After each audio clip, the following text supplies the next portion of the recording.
Nama saya adalah Indah Syakirana Puspita, saya berusia 15 tahun, saya kelas 3 sekolah menengah pertama. Saya tinggal di Jakarta, khususnya ibu kota Indonesia.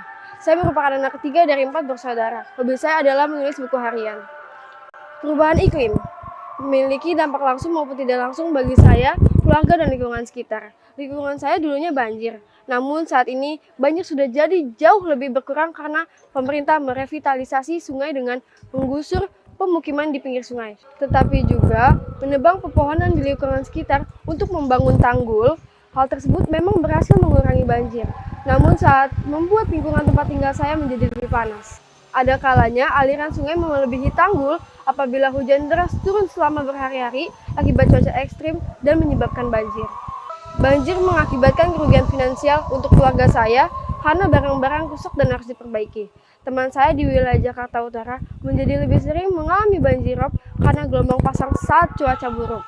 Di sisi lain, dulu keluarga dan tetangga saya sangat mudah mengakses air. Namun sekarang saat musim kemarau dan semakin bertambah banyaknya penduduk, terkadang kekurangan air tanah karena volumenya semakin berkurang. Kualitas dan volume air saat musim kemarau berkurang. Jakarta juga merupakan daerah pandemi demam berdarah. Biasanya saat musim hujan, mulai bermunculan kasus demam berdarah. Apalagi setelah Nina nyamuk menjadi lebih cepat berkembang biak. Untuknya, di Jakarta pemerintah memiliki program pemantauan jentik yang mana kader-kader PKK setiap minggu mengunjungi rumah ke rumah untuk memeriksa jentik nyamuk dan memusnahkannya sehingga wabah demam berdarah dapat dicegah. Saya sendiri juga pernah terlibat menjadi pemantau jentik di sekolah saya. Selain itu, saya juga terlibat dalam kegiatan Youth DRR dengan melakukan kampanye pengurangan risiko bencana. Dulu sampah juga menjadi masalah di lingkungan saya. Masyarakat sering membuang sampah di sungai sehingga menjadi kotor. Sekarang sudah ada bak sampah yang disediakan pemerintah dan petugas yang membawa sampah ke tempat penampungan sampah sehingga sekarang sampah sudah lebih terorganisir. Harapan saya untuk pemerintah mendorong anak muda untuk melakukan kegiatan mendaur ulang di sekitar tanggul ditanam pepohonan, program lubang biopori merata di seluruh wilayah, meningkatkan kesadaran untuk penghijauan, membersihkan lingkungan, dan pemerintah memiliki program yang dapat memfasilitasi anak muda untuk mendorong keterlibatan dalam isu perubahan iklim dan pengurangan risiko bencana.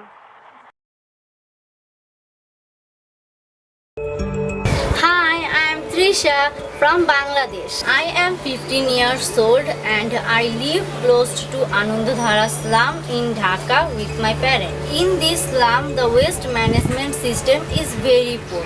Proper cleaning of drainage system is like a dream for the slum dwellers. During rainy season, due to water logging, roads, houses and toilets go underwater, which makes people's life miserable. The fire occurs here twice.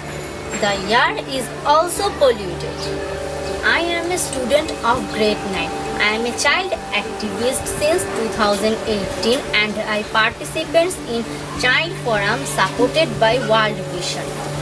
As an active member of the forum, I attend regularly meetings, participate in training on child rights, child protection, leadership, child lead advocacy, life skills, disaster risk reduction, gender-based violence and climate change.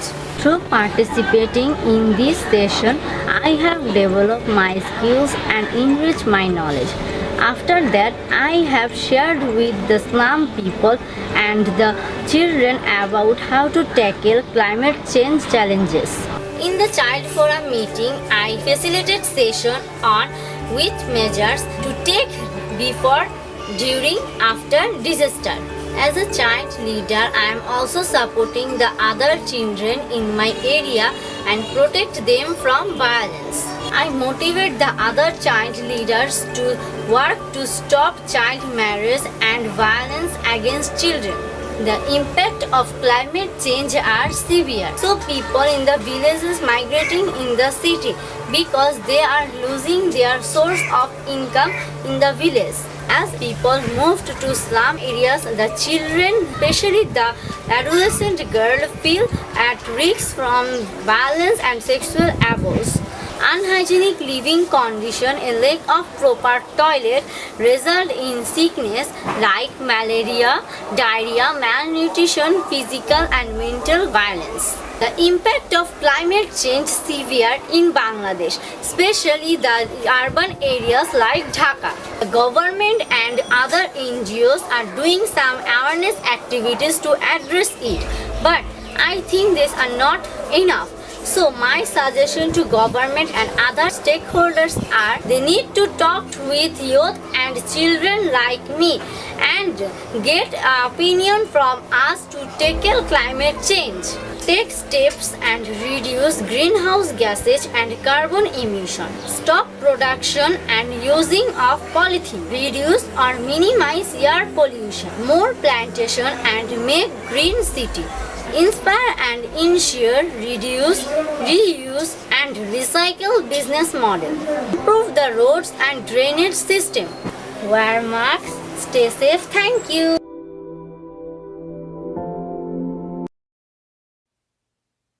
Finla.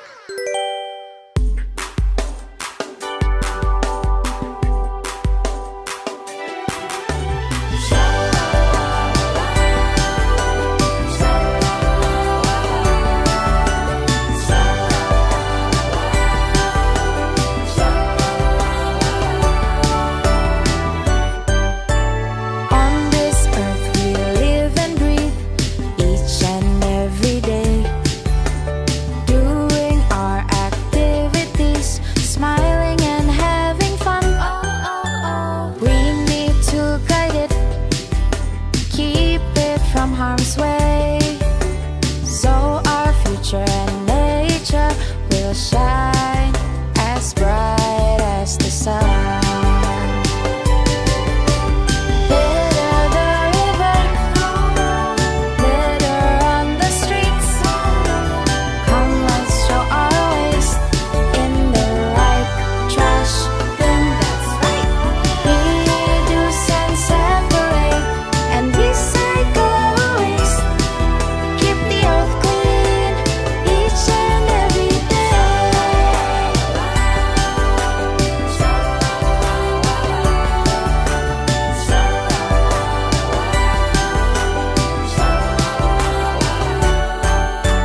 Hey, buddy, the waste that we litter anywhere can enter the rivers and carry to the sea. Oh no! Polluting the waters and coral reefs in there. Ocean creatures need heroes, and that can be you and me. Litter the river, litter on the streets. Remember, your trash must be thrown into separated trash bins. Let's be aware of our trash. Litter the river, litter on the streets. Come, let's throw our waste in the right trash bin. That's right. Reduce and separate and recycle waste. Keep the earth clean each and every day. Litter the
Good morning, good afternoon, good evening, everybody, wherever you are across the globe.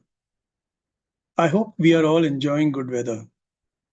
Irrespective of whether we do, it is still a perfect day to reflect on the cities that we call our home and the children who will inherit them. Most mornings, I begin my day with a very simple act, a brisk walk. It is a routine that keeps me grounded both physically and mentally. Walking, a simple act, can contribute to unlocking the potential of our cities, fostering healthier, happier, and more sustainable urban environments.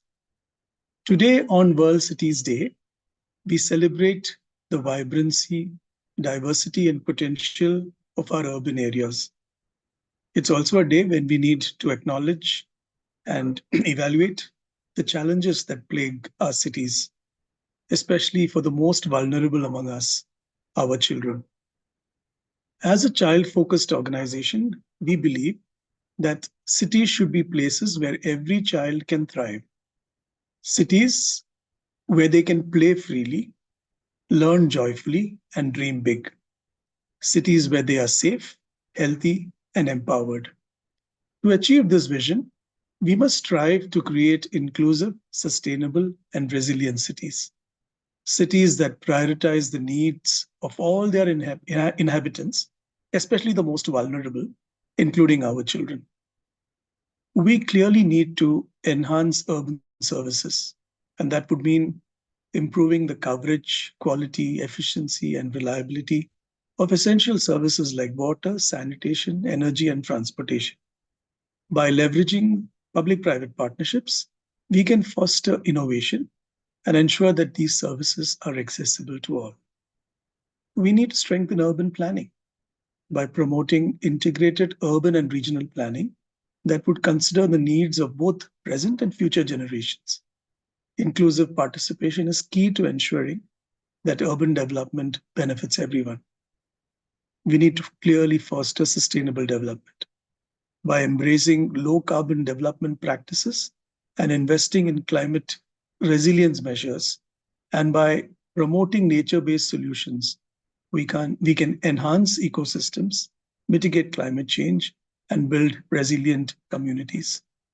And as we work and walk towards a better future, let's remember that our cities are not just meant to be concrete jungles, but are living organisms that require careful nurturing. By working together, we can all create urban environments that are not only sustainable, but equitable and just. Let us walk hand in hand towards a future where every city is a haven of opportunity, a sanctuary of diversity, and a testament to human ingenuity. Thank you very much. And I really hope that our discussions and deliberations, and especially listening to our children today, would be something that benefits us all in this direction as we move ahead. Thank you. God bless you. Thank you, Cherian, and greetings, everyone. It's such a pleasure as the Chief Operating Officer for World Vision in the South Asia Pacific region to celebrate World Cities Day with you. A special shout out to the young people I see on the call. You've joined us, and I'm so glad about that. Also to our esteemed panelists. You will hear from them soon. World Vision actively collaborates with 15 countries across this region. And for starters, I want to share a few hard facts with you as we walk into this webinar. Urbanisation is on the rise. By 2030, the urban population will grow from 56 to 60%, mostly in the cities of the global south.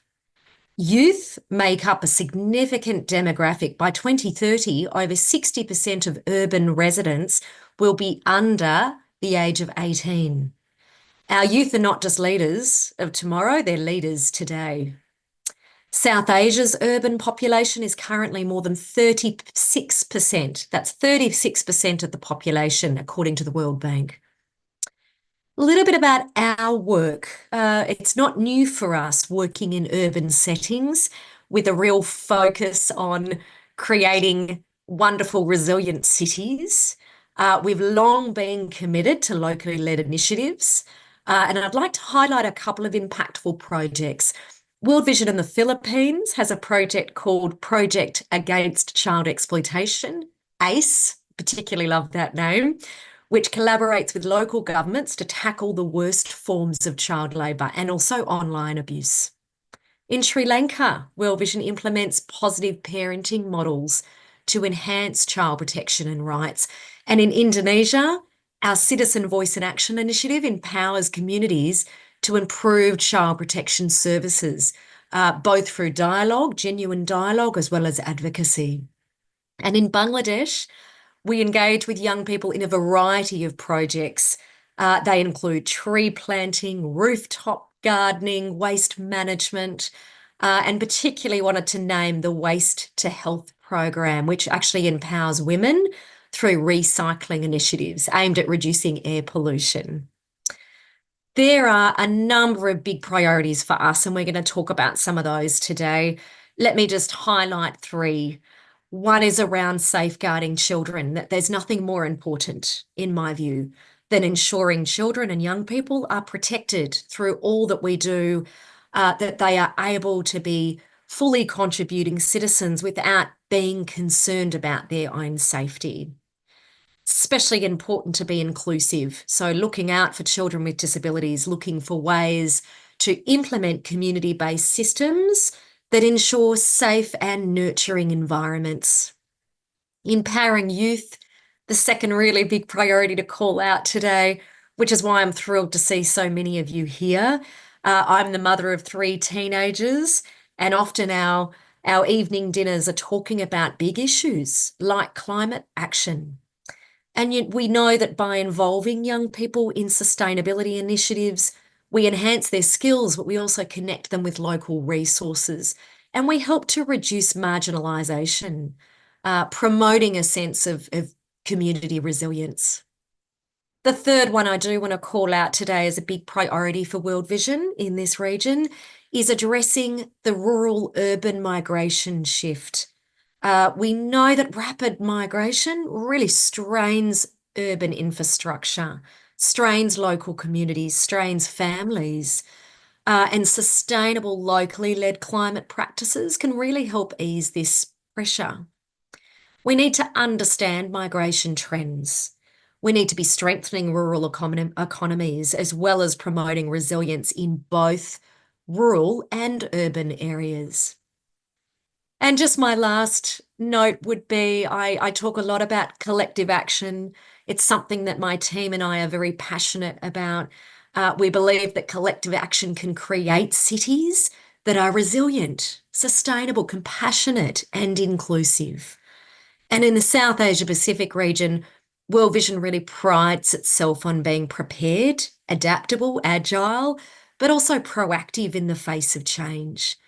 We're currently developing an urban roadmap to strengthen our urban agenda and our strategic partnerships. I'm really excited to participate today. I hope our time together will deepen our understanding of the climate challenges and other challenges facing our cities. Thank you, everyone. Thank you so much, Sarah, for your opening remarks. You shed light on a lot of important themes that we will dive deeper in as we proceed with this session. But first, let me introduce myself.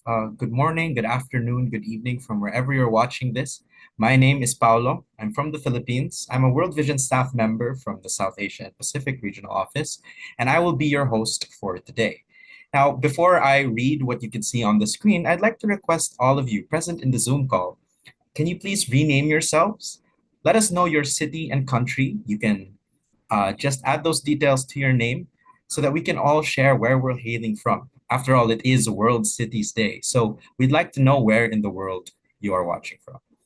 Now, before we proceed with the rest of the event, there are some very important reminders that we have to start with. So it is important that we note these safeguarding points. In World Vision, we have a zero tolerance policy for any form of abuse and violence. And so to our participants, please be mindful of the following points. First, do not send or entertain direct messages from people you do not personally know. So in the Zoom call, if you receive anything direct and you don't know that person directly, do not entertain these messages. Do not share your full name, including your social media name. Do not share your contact number, email address, and only share email or your address. Only share your country. Um, Up next, if you do not want to engage or speak or answer any questions asked, you have the right to say no, and please feel free to do so. If at any time you feel uncomfortable, please inform your adult mentors right away. You can send them a message or you can message La Santa Primachandra directly. So I hope that all of these are clear. I hope that we've taken note of these. This is how we will foster a safe call today. So thank you for that. At this stage, for today's event, we have a lot of exciting things planned. And to kick us off with giving us information about why we're gathered here today and an overview of the urban footprint of World Vision, I'd like to call on Anjana, the Regional Program Quality Advisor for the region. Anjana, the floor is yours. Take us over. Yes, Paulo. Thank you so much, and greetings to each one of you from India, Chennai. And I'm hoping that the slides will be on. However, it's a very exciting time for each one of us, and we have young people to speak to us, and we also have a few of our experts, leading experts. And before they could come in, let me just paint a picture of the SAP urban footprint. As Sarah has already mentioned, that we are working in 15 countries in this region. And out of the 15 countries, specifically in 6 countries, Nepal, India, Bangladesh, Philippines, Indonesia, and Sri Lanka, we have what we call as 21 large area programs and 50 plus special short-term projects.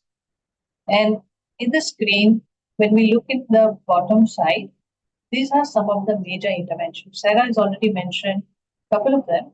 However, these are cutting across all our projects and programs. Next slide. In terms of our city programming, we subscribe to the Cities for Children framework. And this Cities for Children framework is in complete alignment to our children's well-being aspirations. And here, based on the context, we pick up either one domain or 2 domains. We have 5 domains here: healthy cities, safer cities, resilient cities, prosperous cities, and just cities. To support that, we have the strategic pillars and enablers of change. As Sarah has already mentioned that in the SAP, we are in the process of developing an urban roadmap. And to do so, we are considering few of the parameters as it is there in the screen. Let's go to the next slide. Now, the significance of today. Why are we gathering together in a platform like this? Of course, to observe the World Cities Day. But why World Cities Day? Definitely, as Sarah also mentioned, one of the most significant point is to strengthen our urban agenda in the SAP. However, we have a larger purpose. The large purpose is to improving the quality of life of the most vulnerable children and communities and creating a more just, equitable, and sustainable future for all. And we have a theme for the day: youth leading climate and local action for cities. And as we are together in this platform observing this World Cities Day, I also would like to reiterate that this whole month is known as Urban October, as declared by UN Habitat. And many of our programs across the SAP, they have been observing and have been doing some activities and events. Even today, as we are here in this platform, World Vision Bangladesh is having a program with the youth based on the theme. So that's all from my side. And sit back, relax, and enjoy the rest of the program. Thank you so much. Many, many thanks, Anjana, for giving us that overview of the work that World Vision is doing with regard to urban spaces. Sarah mentioned this earlier, and I think it's worth repeating that the rate at which the world is urbanizing is accelerating with each coming year. And that is even more true for our region. So the discussions that we have today will be relevant for the future, a future that is turning more and more urban. Now that we've established what we're here today for, we're going to proceed into a time of discussion. And just to repeat the theme for today, our theme focuses on urban champions, local and climate action with vulnerable children. And what we are here today to do is to have an urgent discussion on the future of our cities and the role young people play in driving climate action.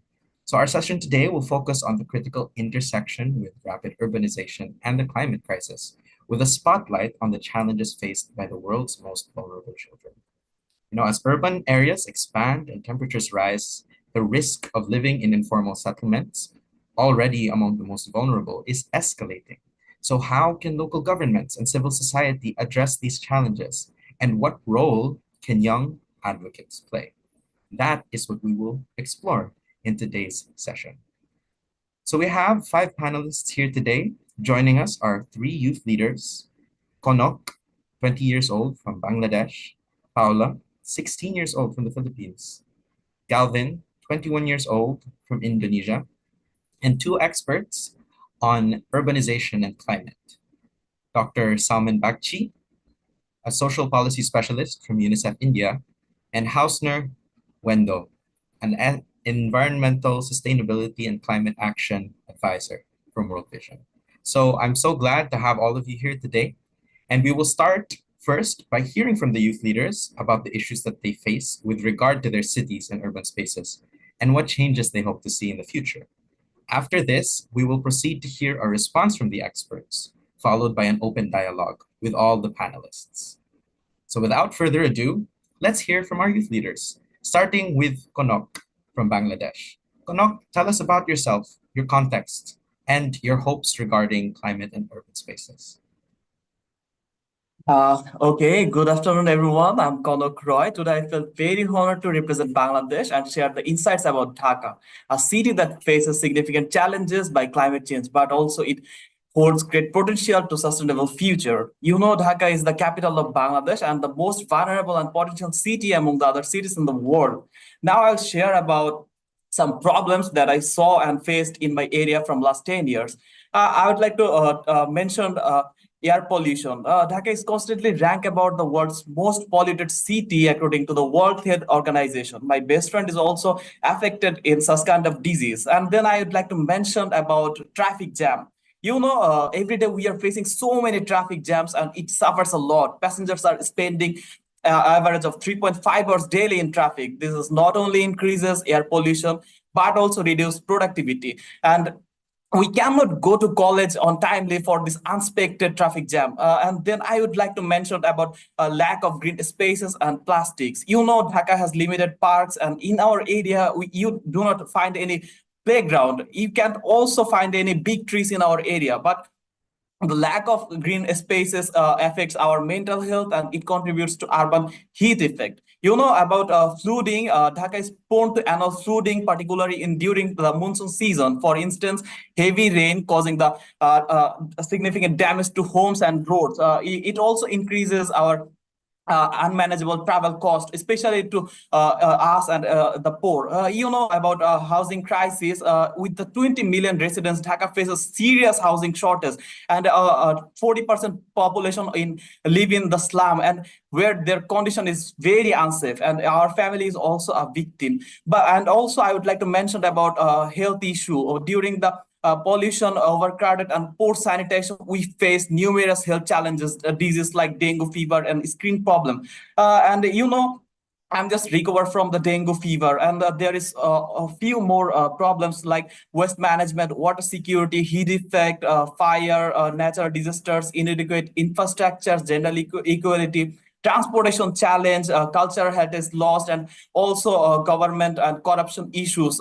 And lastly, I would like to mention mental health issues. But transform Dhaka into a model city and resilience and peace, we need to adopt sustainable future urban planning and practices. Need committee. We should need also community engagement. And lastly, my vision for Dhaka is where sustainability and resilience come together and create a peaceful city that not only meets our demand, but also I want Dhaka where sustainable infrastructure, economic opportunities, green spaces, efficient public transportations, affordable housing, and also where waste reduction programs also included, and also community engagement and safety and security are must be included in our in Dhaka. Also, I want in Dhaka air quality management system, renewable energy source,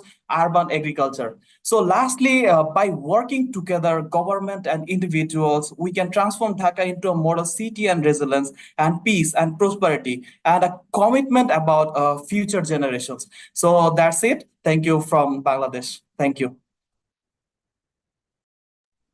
No, thank you, Konok. That was a very wonderful piece that you gave us there, highlighting not only the issues with the environment, but how they affect the youth and you personally. I'm happy to hear that you've recovered from dengue fever. That's really great. But we know that this is an issue that affects so many in cities, especially the youth. Your points on urban spaces and what you hope to see, I can tell that the audience, as much as me, can feel your passion for all of these. So thank you, Konok. At this stage, we'll turn things over to Paula. Paula, let's hear from you about yourself, the issues that you face, and your hopes for climate and urban spaces. Yes, hello. My name is Paula. I am 16 years old from the Philippines, of city of Manila. I know a lot of you here will agree that the Philippines is very beautiful. There are many beautiful cities, beaches, provinces, and buildings, especially the big malls. But I do not want you to just see those pictures, but I want you to see the picture of a beautiful and clean city, especially in the city of Manila, where I live. Sadly, you can barely see trees and plants, which I believe is the one it's the one of the main reason why pollution is prevalent. I want to change it, even though I know it would be hard for me as a kid. For everyone's information, my favorite color is green. I love the color of trees and plants since it is very comforting for me by just looking at them. My dream for my city is to have more green spaces so we can breathe fresh and safe air. But due to the effect of climate change, there are many things that are going on in my country, such as extreme heat during the summer season and flooding during the typhoon season. But some of my friends shared that they want to phase out the jeepneys here in a city, which causes air pollution. But based on my experience during the typhoon Karina in July this year, I was so sad to witness the situation that there were people that I know personally who were devastated by the typhoon. And also, I was really anxious and afraid that the flood would enter in our home. So, but at the same time, I felt relieved that there were no reported cases of any casualties and injured of my people here where I live. Moreover, I was able to help during the response team of Sangguniang Kabataan, or the youth organization here in our community. But I want to experience more with nature, more trees, breathing fresh air, and people are disciplined enough practicing proper waste management to reduce the effects of climate change. I also dream of a clean ocean and the other parts of water. I want to see people doing cleanup drives to maintain the cleanliness of the rivers and oceans. So we can enjoy swimming in unpolluted water and we can eat safe seafoods. Additionally, we can save the inhabitants of bodies of waters, such as corals and fishes. Therefore, I believe that the source of our victory is from our dedication, passion, and unity, including us children. If we can apply this to our world, we can lessen the effect of climate change, and it can add more to our earth. Protect our planet, preserve our future. Thank you for listening.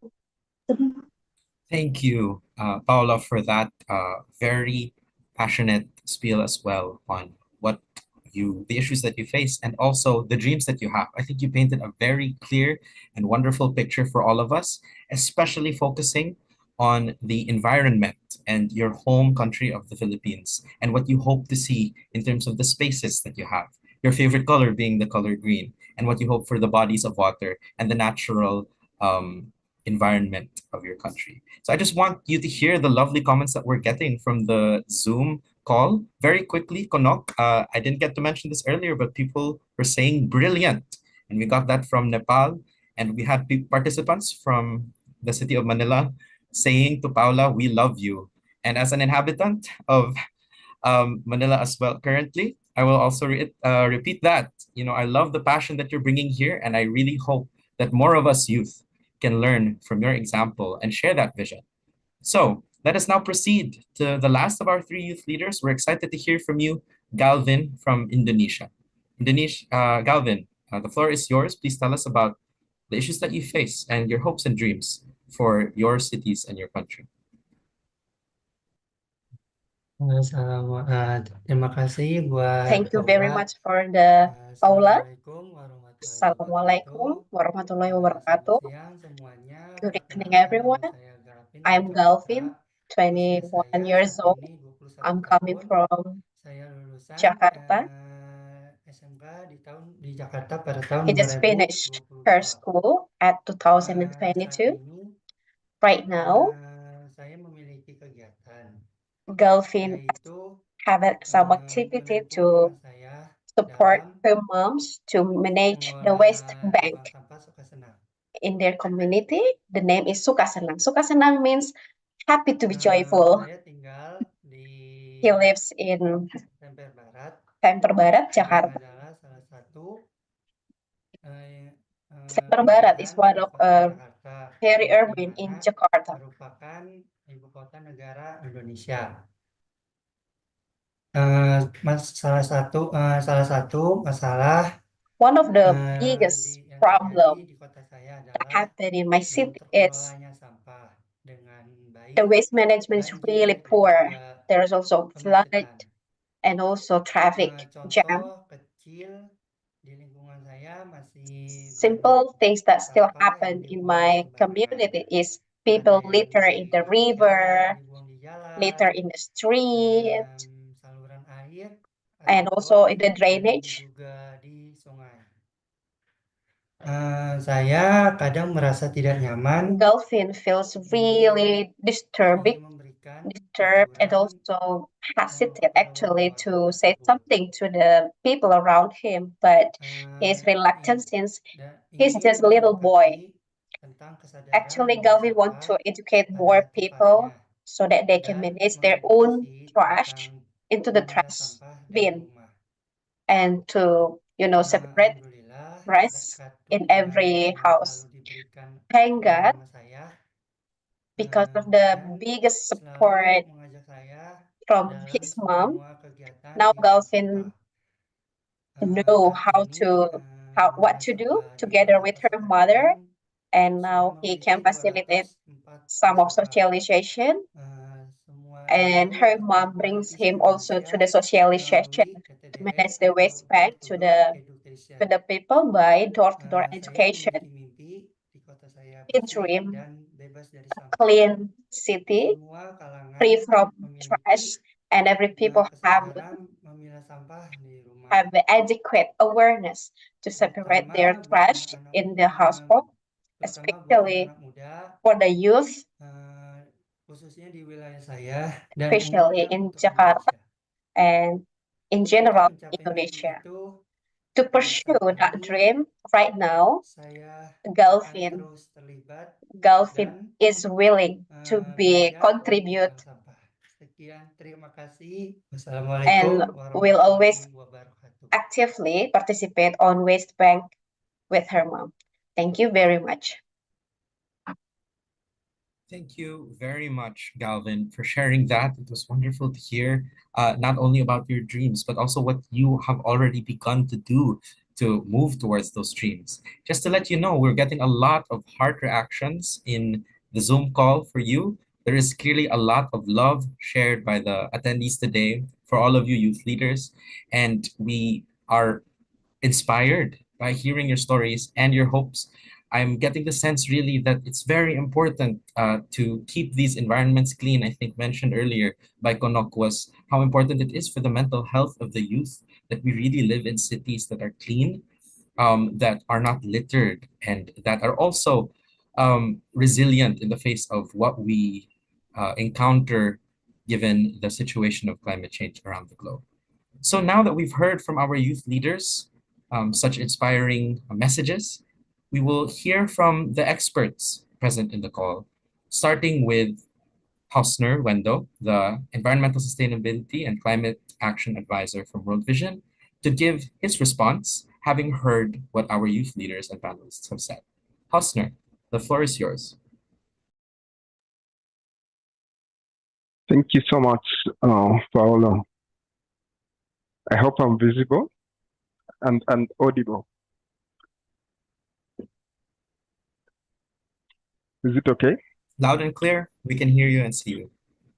Thank you so much. So I'm really happy to be here this morning and also very inspired and hopeful and happy to hear the stories from the youth from Jakarta City, from Dhaka City, which I've had the privilege to visit and also experience how the city operates, and also from Manila.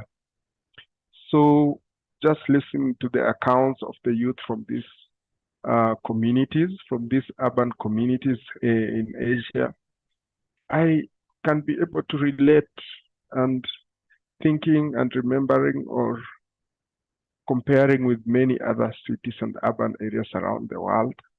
I can be able to see that most of these are common issues that relate to the environment, that relate to urban management, urban planning, and also that relate to the more pertinent issue of how we can sustainably manage our cities, not just for the current generations, but for future generations.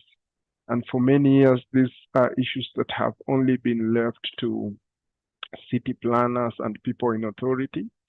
But right now, it is very great to see that youth are stepping up and they're coming to the front because they can be able to see how these issues are affecting them and their communities and their households, and would like to advocate, to build up awareness, and to just motivate the rest of the actors to act with urgency towards solving these issues. So I'll just look at it from the point of view of what we are doing, the little that we are trying to do. We also have a dream, we have a goal towards having integrated and having, I can say, a bigger effort towards environmental sustainability and climate action. And not only in rural areas, but we are now also trying to focus on urban areas. So we work with the urban mission as the ESCA team. And as we speak, we are trying to come up with some plan and guidance on how best you can engage all actors and especially youth. As you know very well that as an institution, we put the youth first. And the big goal is to ensure that these people, because they are not only leaders today, but tomorrow, and they will be the ones responsible, have the capacity to be able to contribute better. So one of the things we are looking at is how do we bring regreening communities to the urban space.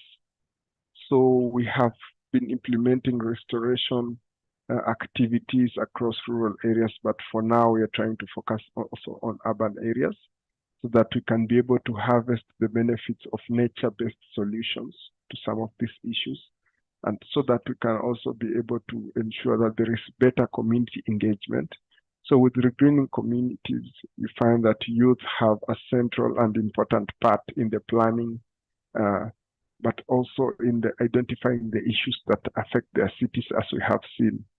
We are also, one of our strategic goals is to ensure that there is resilience. We build resilience to climate and disaster risks that come from partly from the way we have managed our cities so far, but also from climate risks.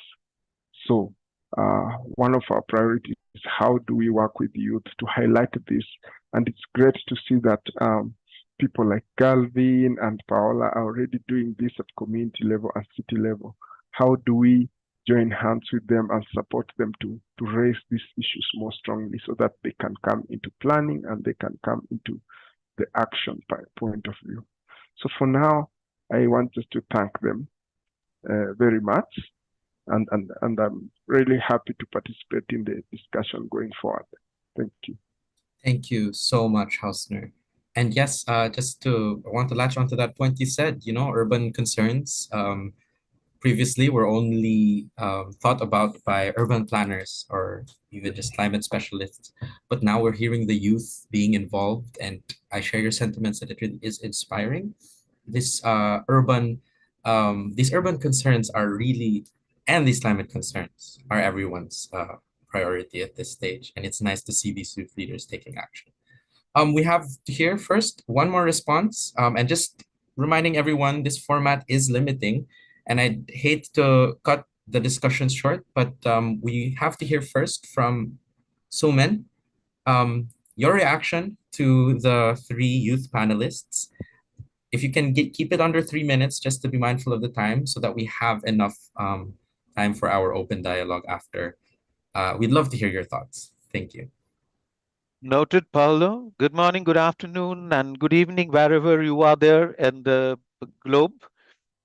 At the outset, I would like to take this opportunity to congratulate Konok, Paula, and Gavin for their fantastic deliberation and identifying the challenges in the urban space and what are their expectations going forward when we are thinking about improved urban planning, improved service delivery, governance, and transforming the urban lives for the global masses. It was heartening to listen.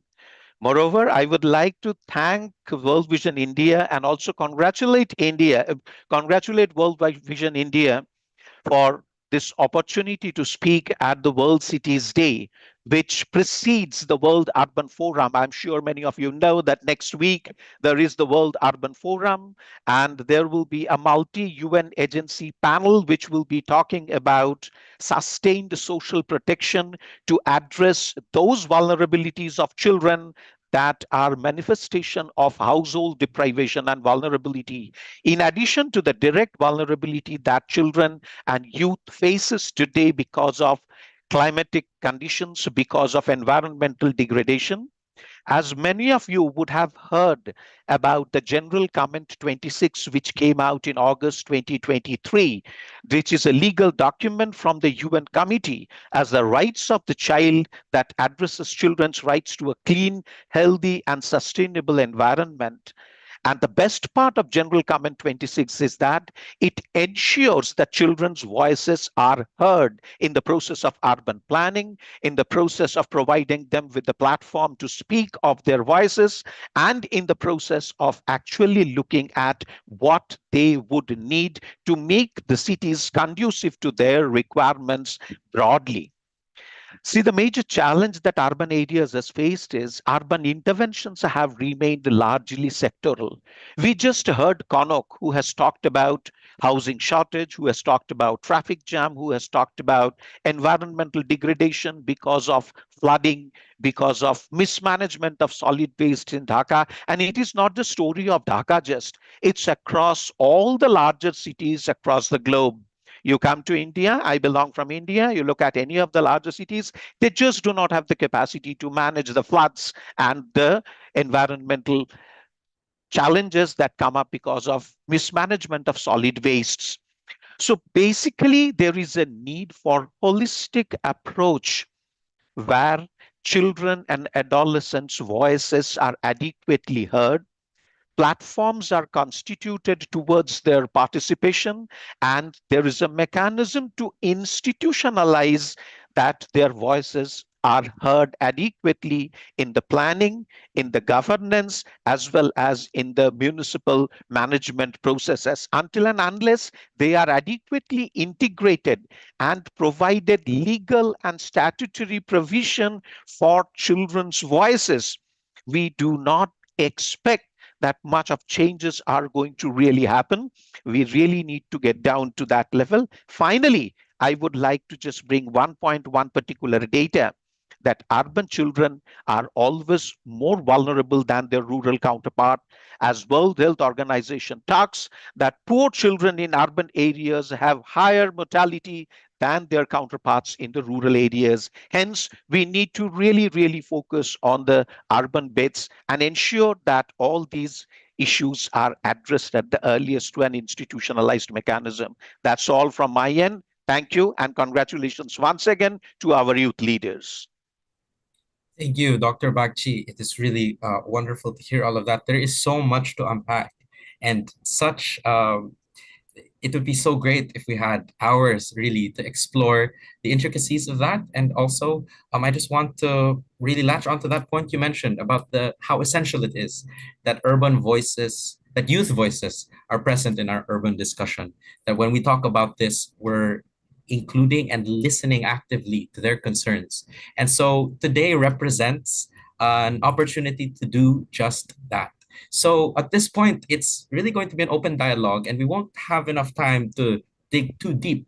But let's focus then on asking pressing questions, the most important concerns. So, to the youth leaders, having heard the responses from the experts, is there anything you want to remark on? Is there any question that you want to ask? If you want to give a response of your own, I'd like to maybe request that you keep it to 2 minutes if possible. I know that there's a lot that we'd love to discuss, but let's be mindful of the time so that we can cover the other activities, because we do have other activities scheduled for today's call. So is there anyone who wants to maybe go first from the youth leaders? Anything you want to say, having heard the panelists? Maybe to give you time, to give you time to think about questions, I'd like to also just share with you what we've heard from our audience today. We had comments from our participants sharing their recommendations. They recommend that we enhance public facilities by adjusting their quantity and variety in accordance with the population's needs. All community groups, especially the most marginalized, must possess equitable access to public services. That we engage, and this is aligned very much with what Dr. Bakshi was sharing, that we engage the younger generation as catalysts for change that have a beneficial influence on society, that we enhance the security and quality of the environment, and that we transform the development paradigm towards a more sustainable and human-centered approach. The youth generation perceives the ideal city as harmonious integration with humanity and nature. So this came from our participants, but it rings true really with what we heard from our panelists, how important this harmony with nature is. So maybe we can hear from Konok. Is it all right if I ask you to maybe speak on the responses that we've heard so far? Okay, sure. Can you please repeat the question, please? Oh, okay. So there's a lot, but I'll just summarize it in a few.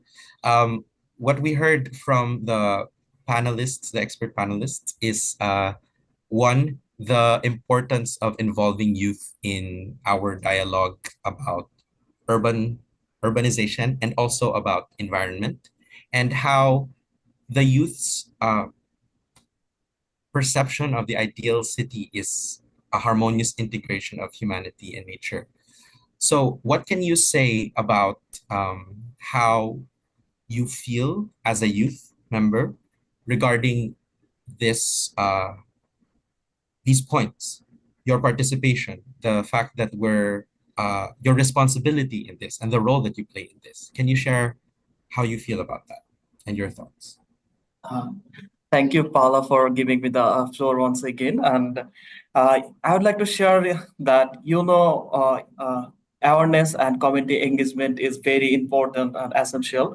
But I need to add one more thing, that we can't change everything in one day. Or we should change it by ourselves changing.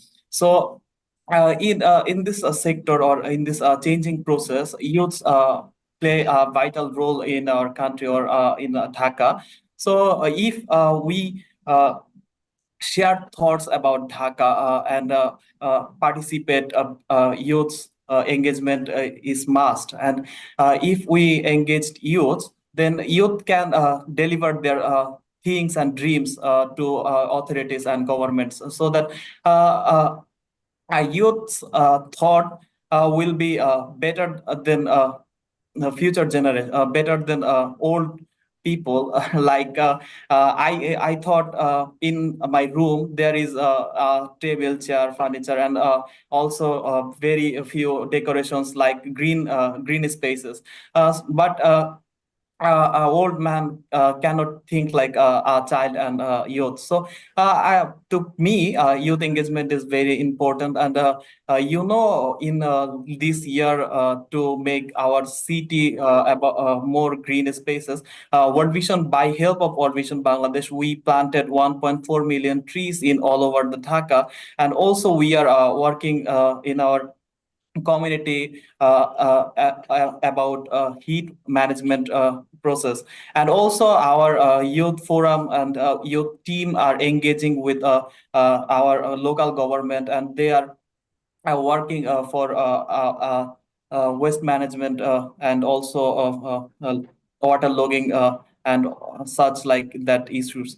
So lastly, I would like to say that we need to change from ourselves and our family first.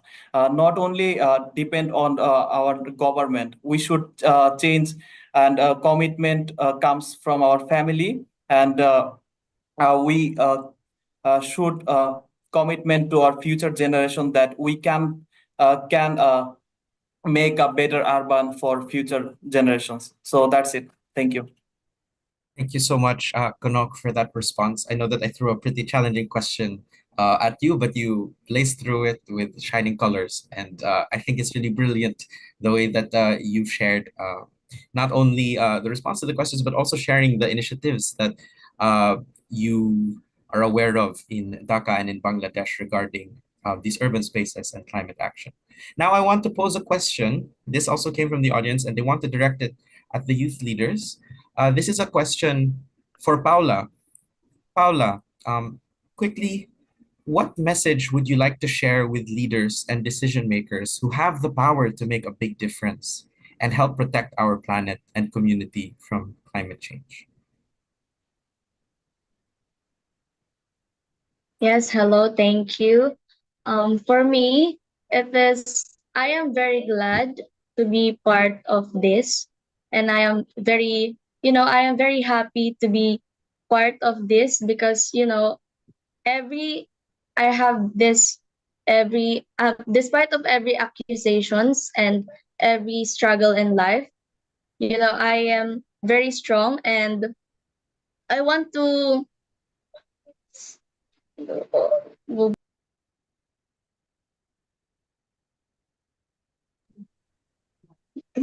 Ay,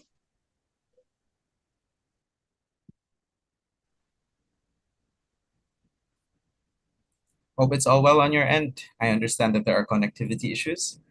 Um, but all right, while Paula sorts that out, I'll give a question to Galvin. Galvin, we have a question from the audience.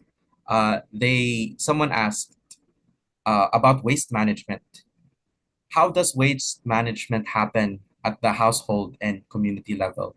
And what what can you share with us about waste management to the audience today?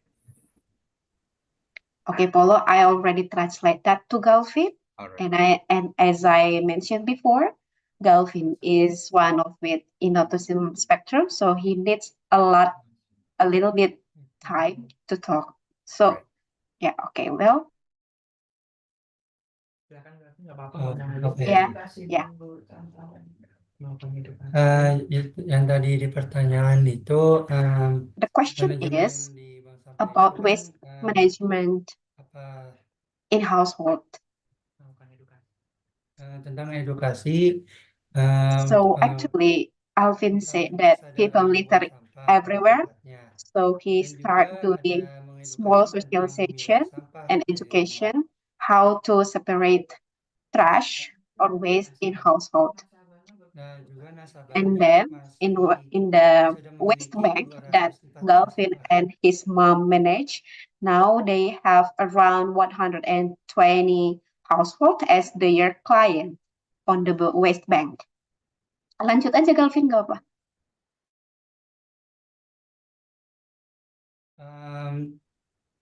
Itu saat ini Right now, nasabah di bank sampah itu sekitar 204 nasabah. yeah, with those numbers of client on their waste bank.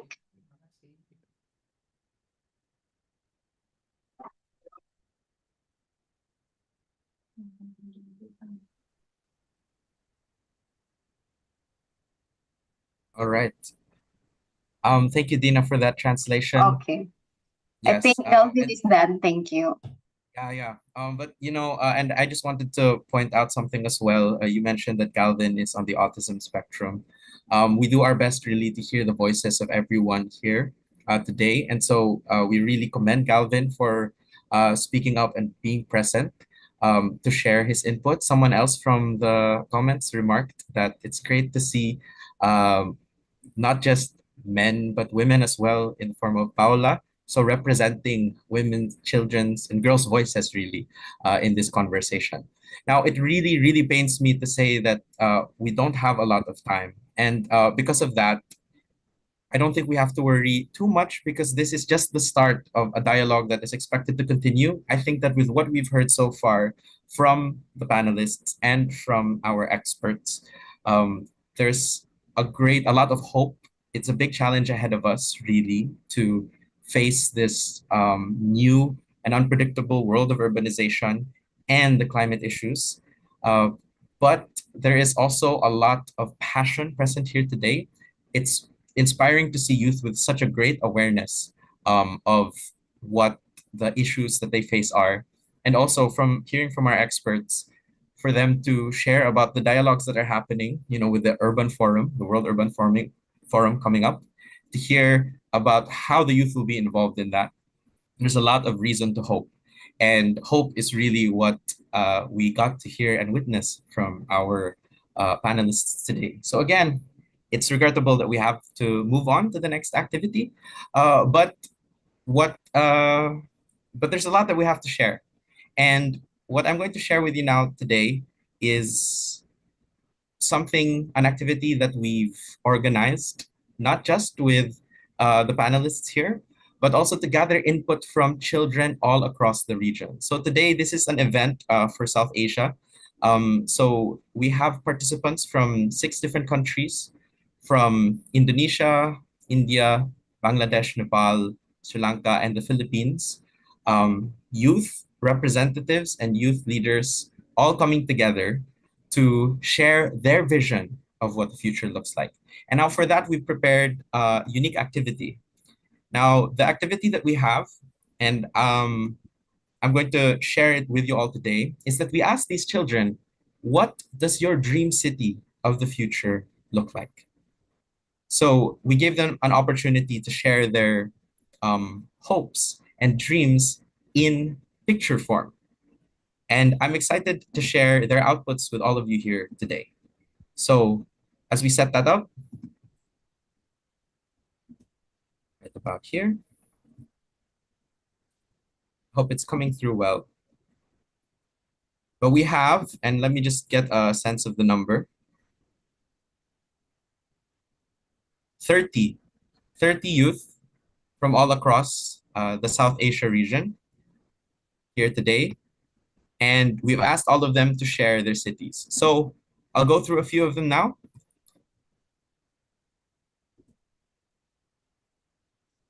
Apologies for the...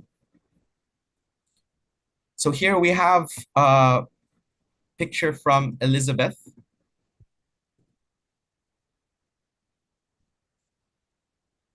So Elizabeth has drawn her city. Currently, this is a live whiteboard, by the way.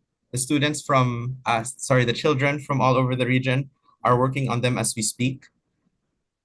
We have from Emon, who drew his city. Again, we're seeing the same themes of nature integrated as well. We have a tree, and we have a lot of urban infrastructure shared. Here, even Galvin has shared his own vision of urban space, and we can see the incorporation of urban agriculture and of green spaces. Now, I just like to, let me just fix this view very quickly.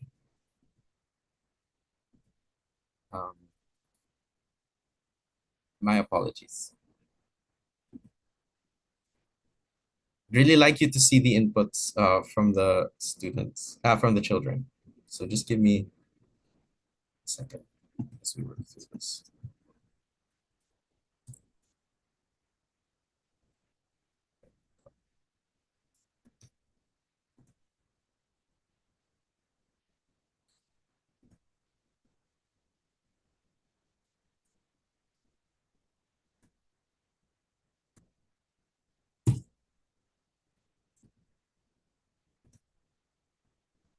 So this should be much better now.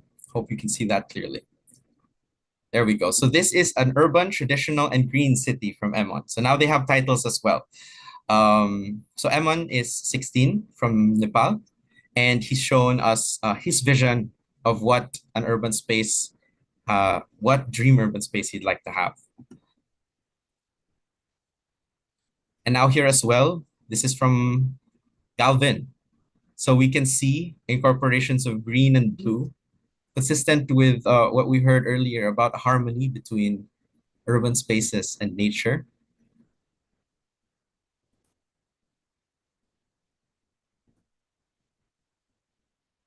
And we also have from Nepal, Garima has shared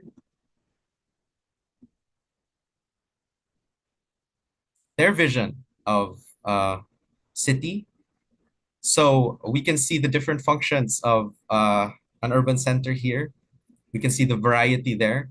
But I think one thing that we're getting from Garima's depiction is also the climate issues, which hopefully by the time we progress and as our dialogues progress, we will be better at facing these climate issues.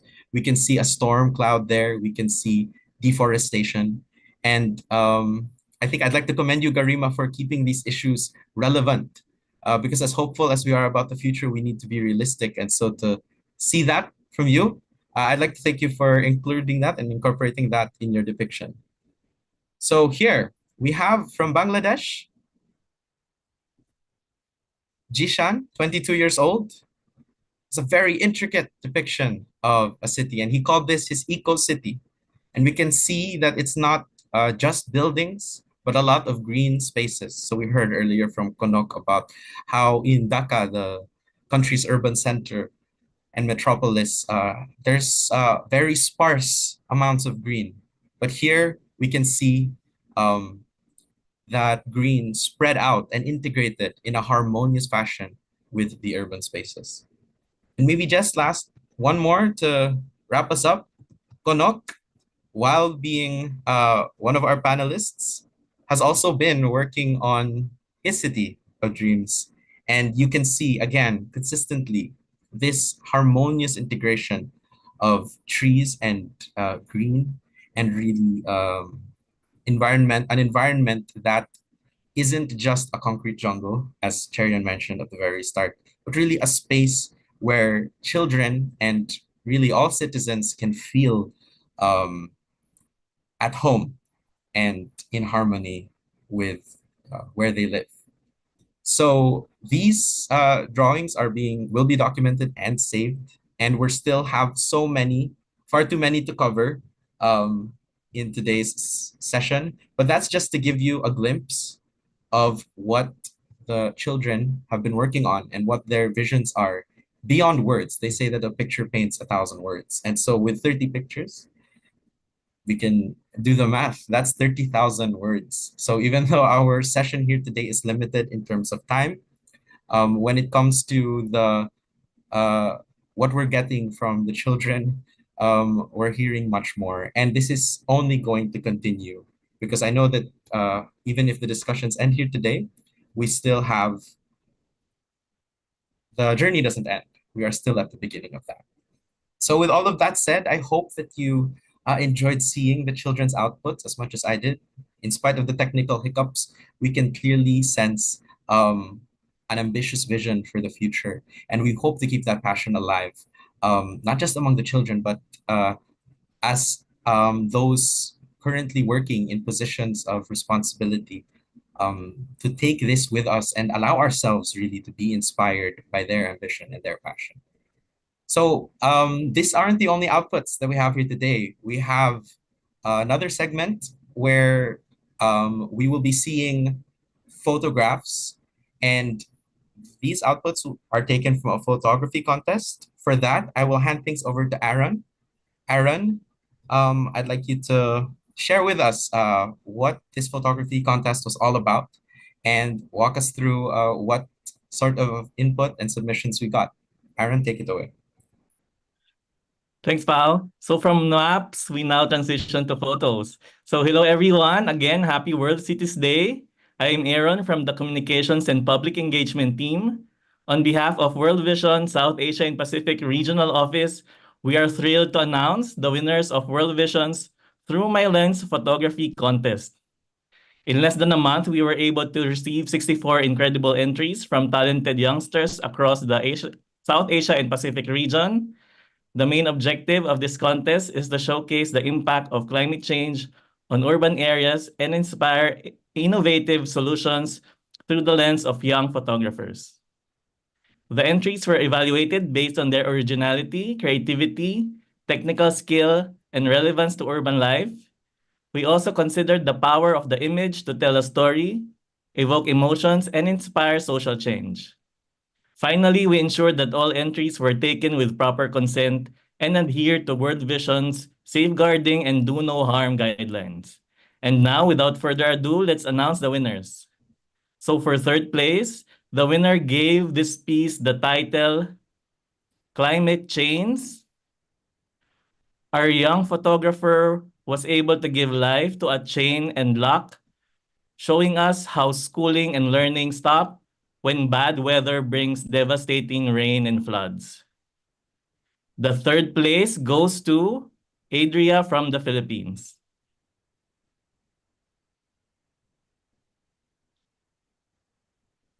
For second place,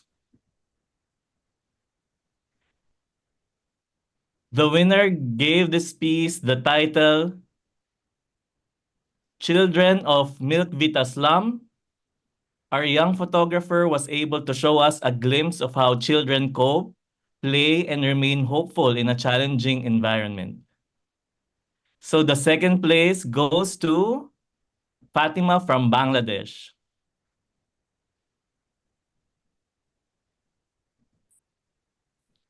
And for the first place, our winner calls this piece Wasland.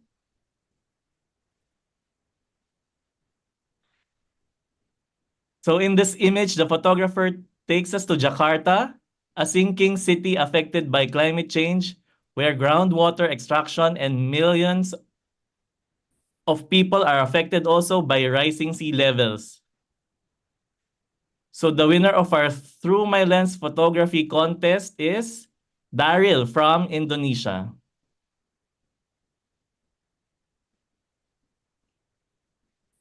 Again, we would like to extend our heartfelt congratulations to all the winners and participants.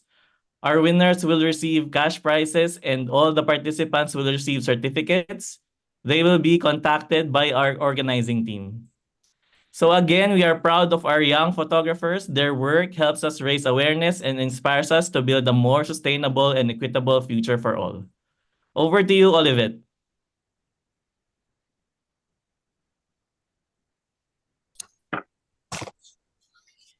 We are now almost at the end of this learning exchange. I hope that this has been a productive event for everyone as it was for me.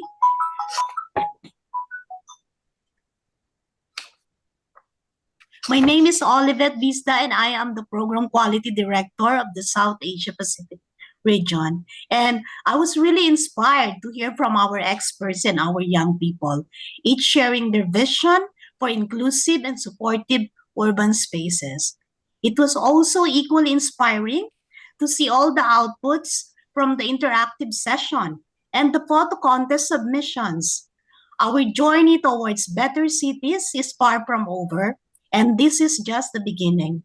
So, what's next for World Vision? Let me lay them out for you. We will be finalizing our roadmap for the next 3 years. Our proposed urban roadmap will provide the strategic direction for us to strengthen our urban approach. We will also continue to engage with the government and private sector on projects geared towards sustainable cities, like our ongoing FINLA project that was earlier shared through the video. We will also establish a suburban community of practice with relevant research and knowledge management. We will encourage our urban area programs to include a city goal for a more robust programming. We also intend to bring more attention to youth at risk, especially in the urban context. And now, on behalf of the World Vision South Asia Pacific Regional Office and my co-organizers of this event, let me thank the people who supported this event to make it possible. Dr. Soman Bagchi of UNICEF, Osner Wendo, our ESCA advisor, our youth representatives here, Gavin, Paula, and Konok, together with other children and youth who joined us today. We love our audience, your active engagement on the chat as well. We hear your concern on the environment. And we know that, just being here means that you are really intentional on also making an action in all the issues that has been mentioned today. It has been a pleasure having you all today. Thank you for your dedication and for being part of this journey towards better cities and better lives for children. Let us carry forward these insights and commitments, knowing that together we can all build a future that reflects our shared vision of justice, compassion, and resilience. This officially concludes our event. Thank you, everyone, for celebrating World Cities Day with us. Have a great week, everyone. Paalam. Thank you, Olivet. So you heard it from Olivet. That concludes our proceedings from today. We thank you all so much for your time here, and we wish you all the best as we carry forward. So once again, we thank you for being part of this SAP event with World Vision, the South Asia and Pacific event. And we hope that together we can create progress not just in the region, but also around the world. Thank you all for participating and take care.